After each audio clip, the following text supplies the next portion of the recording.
Usulan untuk merevisi Undang-Undang Nomor 30 Tahun 2002 tentang Komisi Pemberantasan Tindak Pidana Korupsi ternyata menjadi perhatian Presiden Jokowi. Bahkan Jokowi secara tegas menolak usulan tersebut.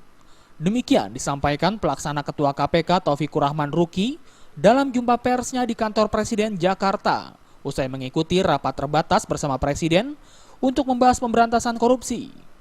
Ruki mengaku secara pribadi dirinya merasa lega dengan sikap Presiden ini karena polemik revisi Undang-Undang KPK akan berakhir dan KPK pun tetap akan bekerja dengan undang-undang yang ada.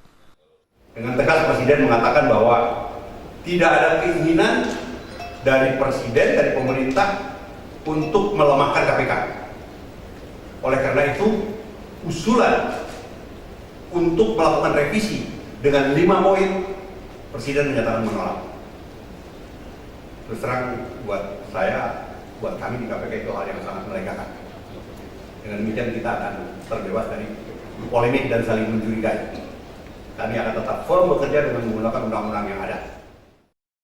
Meski revisi undang-undang akan batal, namun menurut Ruki, KPK tetap akan memberikan masukan kepada DPR terkait pemberantasan korupsi.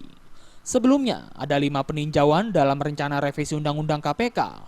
Adapun yang menjadi sorotan publik ialah poin terkait pengetatan kewenangan penyadapan, dibentuknya Dewan Pengawas KPK, dan diatur kembali mengenai pengambilan keputusan yang kolektif kolegial.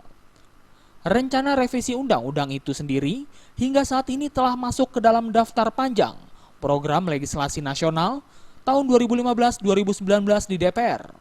Dari Jakarta, Rifan Alfidian melaporkan.